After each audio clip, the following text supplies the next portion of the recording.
Fine art is the style that I like to lean towards most. I work in a lot of portraits. I've been getting into recording different moments and, taking pictures of different moments. As a football player, your time is consumed, but to have that thing that can ease your mind, or at least ease my mind, and know that I don't have to satisfy everybody. I can do it at my own will. Having that passion that can turn into a lifestyle thing, has been great for me.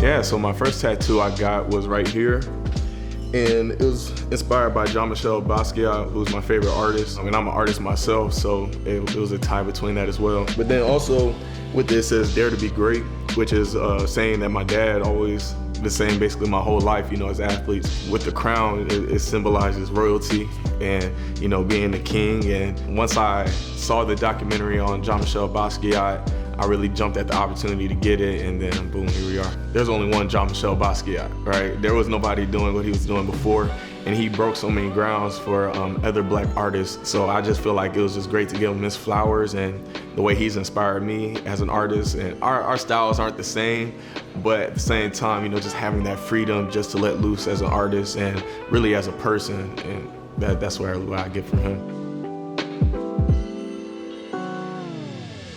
This is my second tattoo, I believe. I got this in the winter of my freshman year.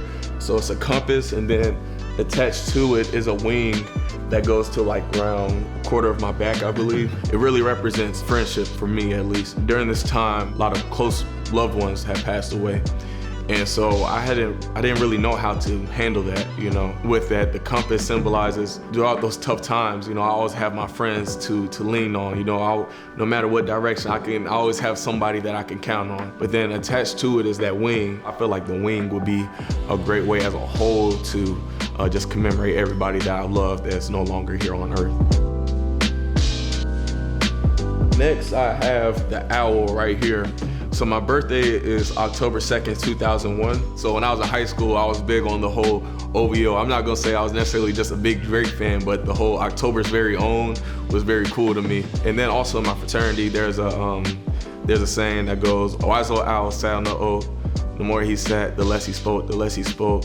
The more he heard, why can't we be like that wise old bird?" So that's very profound, the more you listen, the more you can learn, basically.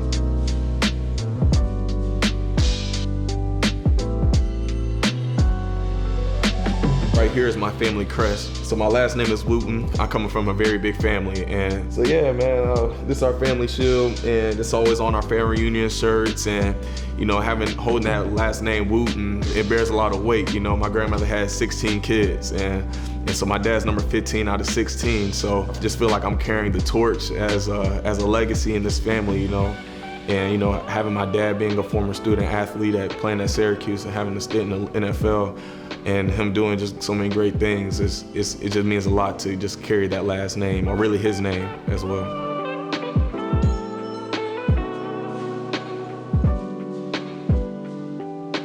This is my most recent tattoo. So right here is my favorite Bible verse, and it's 1 Corinthians 15:10, and basically it's just talking about how hard you work as an individual, basically, but you didn't do it by yourself. You did it by the grace of God, and you put in all this work, and you might have outworked others, but it wasn't just you, really. It was God. It was the grace of God that was with you. I grew up on that Jim Brown was the greatest football player of all time. But then also you have Ernie Davis. He's the first Black man to win the Heisman. And so the significance in my life and what those individuals have done for me and all other Black athletes and Black football players. One of my favorite movies is the movie The Express, about Ernie Davis, and that's actually where I got this Bible verse from. So that's why I got the 44 right here, and then I had the Bible verse, going down. And when I heard it, man, it just broke me down to tears, because I just knew how much I had worked to get to where I am right now, and just knowing my story and my trials and tribulations to now be at Duke University, man, it's just a blessing to be here.